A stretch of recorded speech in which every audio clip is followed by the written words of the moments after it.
Dracula by Bram Stoker. Chapter 17. Dr. Seward's Diary continued. When we arrived at the Berkeley Hotel, Van Helsing found a telegram waiting for him. Am coming up by train. Jonathan at Whitby. Important news. Mina Harker. The professor was delighted. "Ah, that wonderful Madam Mina," he said. "Pearl among women. She arrived, but I cannot stay. She must go to your house, friend John. You must meet her at the station. Telegraph her en route, so that she may be prepared." When the wire was dispatched, he had a cup of tea. Over it he told me of a diary kept by Jonathan Harker when abroad, and gave me a typewritten copy of it, as also of Mrs. Harker's diary at Whitby. "Take these," he said, "and study them well. When I have returned, you will be master of all the facts, and we can then better enter on our inquisition. Keep them safe, for there is in them much of treasure. You will need all your faith, even you who have had such an experience as that of today. What is here told," he laid his hand heavily and gravely on the packet of papers as he spoke, "may be the beginning of the end to you and me and many another, or it may sound the knell of the undead who walk the earth. Read all, I pray you, with the open mind, and if you can add in any way to the story here told, do so, for it is all important.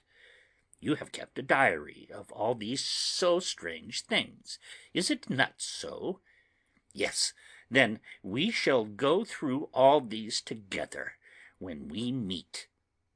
He then made ready for his departure, and shortly drove off to Liverpool Street. I took my way to Paddington, where I arrived about 15 minutes before the train came in. The crowd melted away, after the bustling fashion common to arrival platforms, and I was beginning to feel uneasy lest I might miss my guest, when a sweet-faced, dainty-looking girl stepped up to me, and after a quick glance said, "Dr. Seward, is it not?" "Ah, and you are Mrs. Harker," I answered at once, whereupon she held out her hand. "I knew you from the description of poor dear Lucy, but—" She stopped suddenly, and a quick blush overspread her face. The blush that rose to my own cheeks somehow set us both at ease, for it was a tacit answer to her own. I got her luggage, which included a typewriter, and we took the Underground to Fenchurch Street, after I had sent a wire to my housekeeper to have a sitting-room and a bedroom prepared at once for Mrs. Harker. In due time we arrived. She knew, of course, that the place was a lunatic asylum, but I could see that she was unable to repress a shudder when we entered. She told me that, if she might, she would come presently to my study, as she had much to say. So here I am finishing my entry in my phonograph diary, whilst I await her. As yet I have not had the chance of looking at the papers which Van Helsing left with me, though they lie open before me. I must get her interested in something, so that I may have an opportunity of reading them. She does not know how precious time is, or what a task we have in hand. I must be careful not to frighten her. Here she is. Mina Harker's Journal. 29th September. After I had tidied myself, I went down to Dr. Seward's study. At the door I paused a moment, for I thought I heard him talking with someone. As, however, he had pressed me to be quick, I knocked at the door, and on his calling out, "Come in," I entered. To my intense surprise there was no one with him. He was quite alone, and on the table opposite him was what I knew at once from the description to be a phonograph. I had never seen one, and was much interested. "I hope I did not keep you waiting," I said, "but I stayed at the door as I heard you talking, and thought there was someone with you." "Oh," he replied with a smile, "I was only entering my diary." "Your diary?" I asked him in surprise. "Yes," he answered, "I keep it in this." As he spoke he laid his hand on the phonograph. I felt quite excited over it, and blurted out, "Why, this beats even shorthand!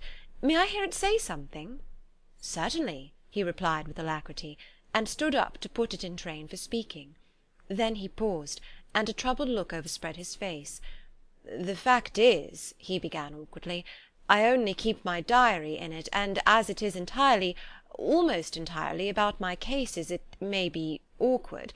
That is, I mean—" He stopped, and I tried to help him out of his embarrassment. "You helped to attend dear Lucy at the end. Let me hear how she died. For all that I know of her, I shall be very grateful. She was very, very dear to me." To my surprise he answered with a horror-struck look in his face, "Tell you of her death? Not for the wide world." "Why not?" I asked, for some grave, terrible feeling was coming over me. Again he paused, and I could see that he was trying to invent an excuse. At length he stammered out, "You see, I do not know how to pick out any particular part of the diary." Even while he was speaking, an idea dawned upon him, and he said with unconscious simplicity, in a different voice, and with the naivete of a child, "That's quite true, upon my honour. Honest Indian." I could not but smile, at which he grimaced. "I gave myself away that time," he said. "But do you know that, although I have kept the diary for months past, it never once struck me how I was going to find any particular part of it in case I wanted to look it up?" By this time my mind was made up that the diary of a doctor who attended Lucy might have something to add to the sum of our knowledge of that terrible being, and I said boldly, "Then, Dr. Seward, you had better let me copy it out for you on my typewriter." He grew to a positively deathly pallor as he said, "No, no, no, for all the world! I wouldn't let you know that terrible story." Then it was terrible. My intuition was right. For a moment I thought, and as my eyes ranged the room, unconsciously looking for something or some opportunity to aid me, they lit on a great batch of typewriting on the table. His eyes caught the look in mine, and without his thinking followed their direction. As they saw the parcel he realised my meaning. "You do not know me," I said. "When you have read those papers, my own diary, and my husband's also, which I have typed, you will know me better. I have not faltered in giving every thought of my own heart in this cause. But of course you do not know me yet, and I must not expect you to trust me so far." He is certainly a man of noble nature. Poor dear Lucy was right about him. He stood up and opened a large drawer, in which were arranged in order a number of hollow cylinders of metal covered with dark wax, and said, "You are quite right. I did not trust you because I did not know you. But I know you now, and let me say that I should have known you long ago. I know that Lucy told you of me. She told me of you too. May I make the only atonement in my power? Take the cylinders and hear them. The first half-dozen of them are personal to me, and they will not horrify you. Then you will know me better. Dinner will by then be ready. In the meantime I shall read over some of these documents, and shall be better able to understand certain things." He carried the phonograph himself up to my sitting-room and adjusted it for me. Now I shall learn something pleasant, I am sure, for it will tell me the other side of a true love episode of which I know one side already. Dr. Seward's Diary, 29 September. I was so absorbed in that wonderful diary of Jonathan Harker and that other of his wife that I let the time run on without thinking. Mrs. Harker was not down when the maid came to announce dinner, so I said, "She is possibly tired. Let dinner wait an hour," and I went on with my work. I had just finished Mrs. Harker's diary when she came in. She looked sweetly pretty, but very sad, and her eyes were flushed with crying. This somehow moved me much. Of late I have had cause for tears, God knows, but the relief of them was denied me, and now the sight of those sweet eyes, brightened by recent tears, went straight to my heart. So I said as gently as I could, "I greatly fear I have distressed you." "Oh no, not distressed me," she replied, "but I have been more touched than I can say by your grief. This is a wonderful machine, but it is cruelly true. It told me in its very tones the anguish of your heart. It was like a soul crying out to Almighty God. No one must hear them spoken ever again. See, I have tried to be useful. I have copied out the words on my typewriter, and none other need now hear your heart beat as I did. No one need ever know, shall ever know," I said in a low voice. She laid her hand on mine and said very gravely, "Ah, but they must." "Must? But why?" I asked. "Because it is a part of the terrible story, a part of poor Lucy's death and all that led to it. Because in the struggle which we have before us to rid the earth of this terrible monster, we must have all the knowledge and all the help which we can get. I think that the cylinders which you gave me contained more than you intended me to know. But I can see that there are in your record many lights to this dark mystery. You will let me help, will you not? I know all up to a certain point, and I see already, though your diary only took me to 7 September, how poor Lucy was beset, and how her terrible doom was being wrought out. Jonathan and I have been working day and night since Professor Van Helsing saw us. He is gone to Whitby to get more information, and he will be here tomorrow to help us. We need have no secrets amongst us. Working together and with absolute trust, we can surely be stronger than if some of us were in the dark." She looked at me so appealingly, and at the same time manifested such courage and resolution in her bearing, that I gave in at once to her wishes. "You shall," I said, "do as you like in the matter. God forgive me if I do wrong. There are terrible things yet to learn of, but if you have so far travelled on the road to poor Lucy's death, you will not be content, I know, to remain in the dark. Nay, the end, the very end, may give you a gleam of peace. Come, there is dinner. We must keep one another strong for what is before us. We have a cruel and dreadful task.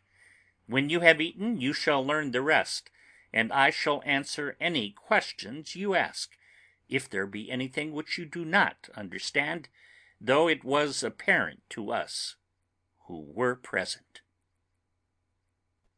Mina Harker's Journal. 29th September. After dinner I came with Dr. Seward to his study. He brought back the phonograph from my room, and I took a chair, and arranged the phonograph so that I could touch it without getting up, and showed me how to stop it in case I should want to pause. Then he very thoughtfully took a chair with his back to me, so that I might be as free as possible, and began to read. I put the forked metal to my ears and listened. When the terrible story of Lucy's death and all that followed was done, I lay back in my chair powerless. Fortunately I am not of a fainting disposition. When Dr. Seward saw me he jumped up with a horrified exclamation, and hurriedly taking a case bottle from the cupboard, gave me some brandy, which in a few minutes somewhat restored me. My brain was all in a whirl, and only that there came through all the multitude of horrors the holy ray of light that my dear Lucy was at last at peace, I do not think I could have borne it without making a scene. It is all so wild and mysterious and strange that if I had not known Jonathan's experience in Transylvania I could not have believed. As it was, I didn't know what to believe, and so got out of my difficulty by attending to something else. I took the cover off my typewriter and said to Dr. Seward, "Let me write this all out now. We must be ready for Dr. Van Helsing when he comes. I have sent a telegram to Jonathan to come on here when he arrives in London from Whitby. In this matter dates are everything, and I think that if we get all of our material ready, and have every item put in chronological order, we shall have done much. You tell me that Lord Godalming and Mr. Morris are coming too. Let us be able to tell them when they come." He accordingly set the phonograph at a slow pace, and I began to typewrite from the beginning of the 17th cylinder. I used manifold, and so took 3 copies of the diary, just as I had done with the rest. It was late when I got through, but Dr. Seward went about his work of going his round of the patients. When he had finished, he came back and sat near me, reading, so that I did not feel too lonely whilst I worked. How good and thoughtful he is! The world seems full of good men, even if there are monsters in it. Before I left him, I remembered what Jonathan put in his diary of the Professor's perturbation at reading something in an evening paper at the station at Exeter. So seeing that Dr. Seward keeps his newspapers, I borrowed the files of the Westminster Gazette and the Pall Mall Gazette, and took them to my room. I remember how much the Daily Graph and the Whitby Gazette, of which I had made cuttings, had helped us to understand the terrible events at Whitby when Count Dracula landed. So I shall look through the evening papers since then, and perhaps I shall get some new light. I am not sleepy, and the work will help to keep me quiet. Dr. Seward's Diary, 30 September. Mr. Harker arrived at 9 o'clock. He got his wife's wire just before starting. He is uncommonly clever, if one can judge from his face, and full of energy. If this journal be true, and judging by one's own wonderful experiences it must be, he is also a man of great nerve. That going down to the vault a second time was a remarkable piece of daring. After reading his account, I was prepared to meet a good specimen of manhood, but hardly the quiet, business-like gentleman who came here today. Later. After lunch, Harker and his wife went back to their own room, and as I passed a while ago, I heard the click of the typewriter. They are hard at it. Mrs. Harker says that they are knitting together in chronological order every scrap of evidence they have. Harker has got the letters between the consignee of the boxes at Whitby and the carriers in London who took charge of them. He is now reading his wife's transcript of my diary. I wonder what they make out of it. Here it is.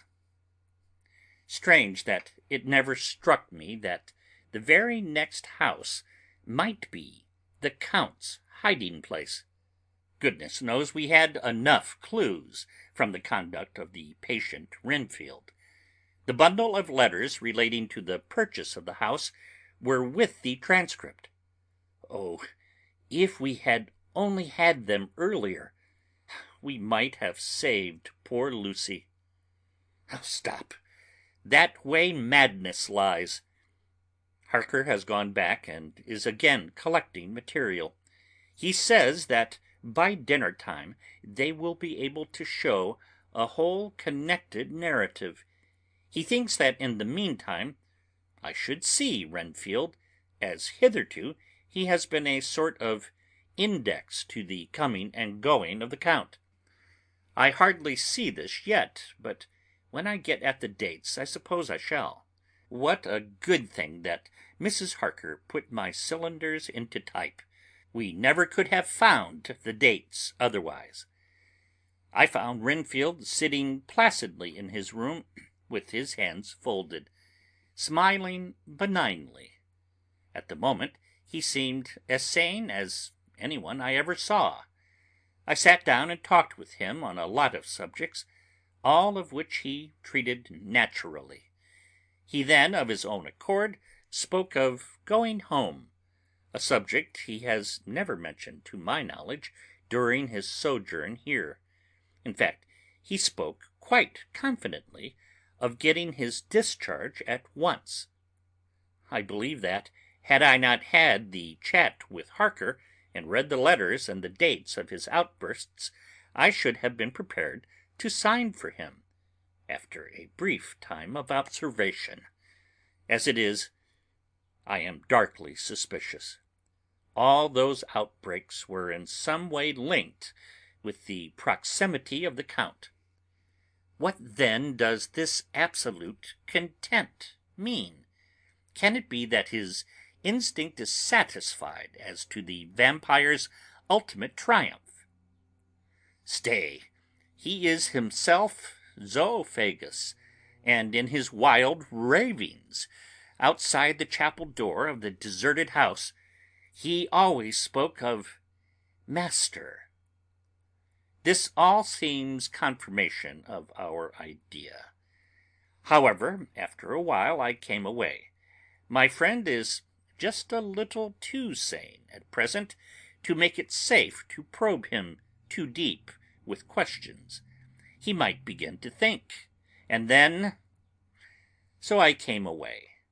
I mistrust these quiet moods of his, so I have given the attendant a hint to look after him, and to have a strait waistcoat ready in case of need. Jonathan Harker's Journal. 29 September. In train to London. When I received Mr. Billington's courteous message that he would give me any information in his power, I thought it best to go down to Whitby and make, on the spot, such inquiries as I wanted. It was now my object to trace that horrid cargo of the Count's to its place in London. Later we may be able to deal with it. Billington junior, a nice lad, met me at the station and brought me to his father's house, where they had decided that I must spend the night. They are hospitable, with true Yorkshire hospitality. Give a guest everything and leave him to do as he likes. They all knew that I was busy and that my stay was short, and Mr. Billington had ready in his office all the papers concerning the consignment of boxes. It gave me almost a turn to see again one of the letters which I had seen on the Count's table before I knew of his diabolical plans. Everything had been carefully thought out, and done systematically and with precision. He seemed to have been prepared for every obstacle which might be placed by accident in the way of his intentions being carried out. To use an Americanism, he had taken no chances, and the absolute accuracy with which his instructions were fulfilled was simply the logical result of his care. I saw the invoice and took note of it. 50 cases of common earth to be used for experimental purposes. Also the copy of the letter to Carter Paterson and their reply. Of both these I got copies. This was all the information Mr. Billington could give me, so I went down to the port and saw the coastguards, the customs officers, and the harbour master, who kindly put me in communication with the men who had actually received the boxes. Their tally was exact with the list, and they had nothing to add to the simple description 50 cases of common earth, except that the boxes were main and mortal heavy, and that shifting them was dry work. One of them added that it was hard lines, that there wasn't any gentleman "such as like yourself, Squire," to show some sort of appreciation of their efforts in a liquid form. Another put me in a rider that the thirst then generated was such that even the time which had elapsed had not completely allayed it. Needless to add, I took care before leaving to lift, for ever and adequately, this source of reproach. 30 September. The station master was good enough to give me a line to his old companion, the station master at King's Cross, so that when I arrived there in the morning I was able to ask him about the arrival of the boxes. He too put me at once in communication with the proper officials, and I saw that their tally was correct with the original invoice. The opportunities of acquiring an abnormal thirst had been here limited.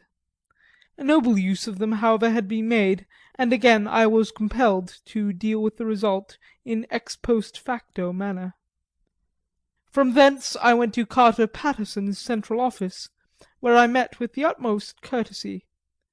They looked up the transaction in their day book and letter book, and at once telephoned to their King's Cross office for more details.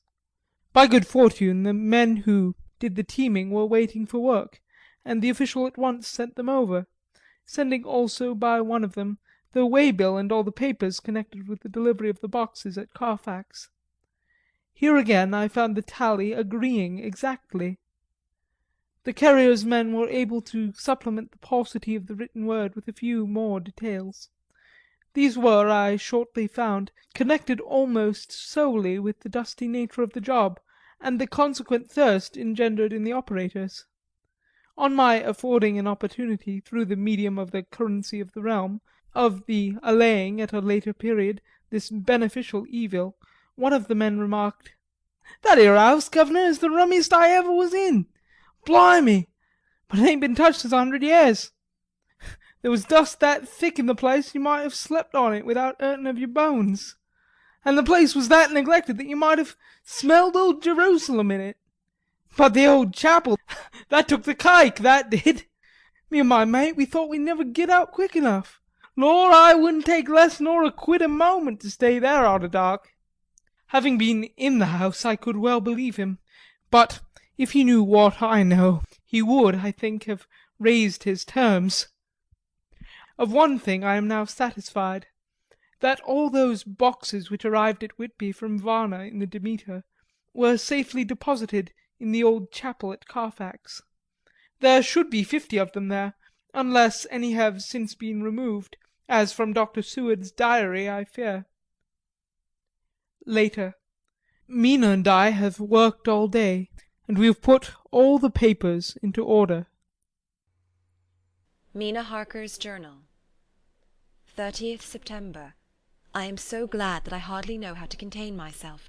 It is, I suppose, the reaction from the haunting fear which I have had, that this terrible affair and the reopening of his old wound might act detrimentally on Jonathan. I saw him leave for Whitby with as brave a face as could, but I was sick with apprehension. The effort has, however, done him good. He was never so resolute, never so strong, never so full of volcanic energy as at present. It is just as that dear good Professor Van Helsing said, he is true grit, and he improves under strain that would kill a weaker nature. He came back full of life and hope and determination. We have got everything in order for to-night.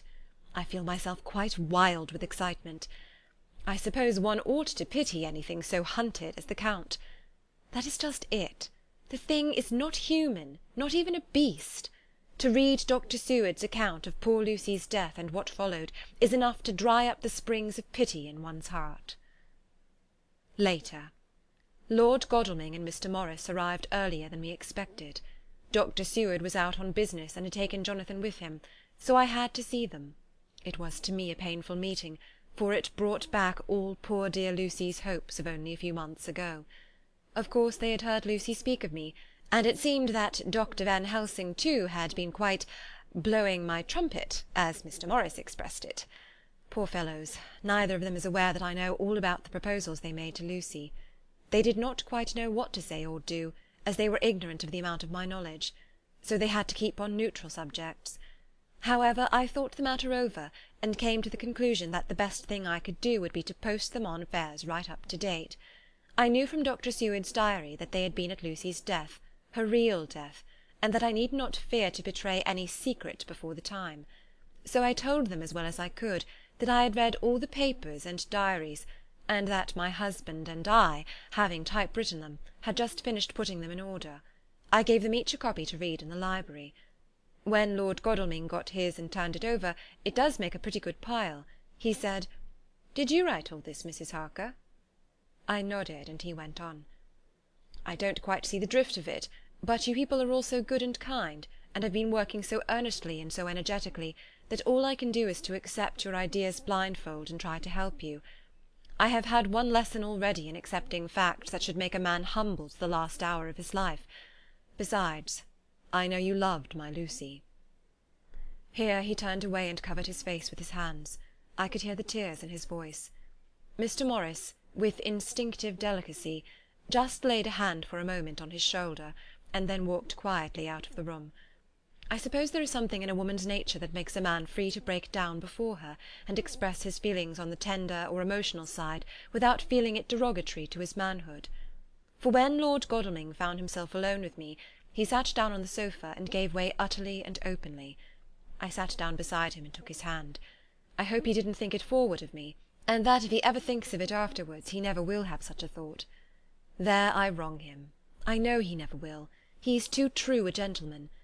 I said to him, for I could see that his heart was breaking, "I loved dear Lucy, and I know what she was to you, and what you were to her. She and I were like sisters, and now she is gone. Will you not let me be like a sister to you in your trouble? I know what sorrows you have had, though I cannot measure the depth of them. If sympathy and pity can help in your affliction, won't you let me be of some little service, for Lucy's sake?" In an instant the poor dear fellow was overwhelmed with grief. It seemed to me that all that he had been of late suffering in silence found a vent at once. He grew quite hysterical, and raising his open hands beat his palms together in a perfect agony of grief. He stood up and then sat down again, and the tears rained down his cheeks. I felt an infinite pity for him, and opened my arms unthinkingly. With a sob he laid his head on my shoulder, and cried like a wearied child, whilst he shook with emotion.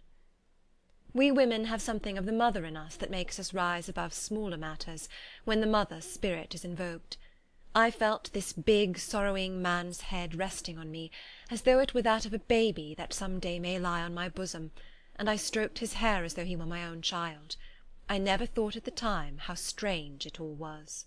After a little bit his sobs ceased, and he raised himself with an apology, though he made no disguise of his emotion. He told me that for days and nights past, weary days and sleepless nights, he had been unable to speak with any one, as a man must speak in his time of sorrow. There was no woman whose sympathy could be given to him, or with whom, owing to the terrible circumstance with which his sorrow was surrounded, he could speak freely. "I know now how I have suffered," he said, as he dried his eyes, "but I do not know even yet, and none other can ever know, how much your sweet sympathy has been to me to-day. I shall know better in time, and believe me that, though I am not ungrateful now, my gratitude will grow with my understanding.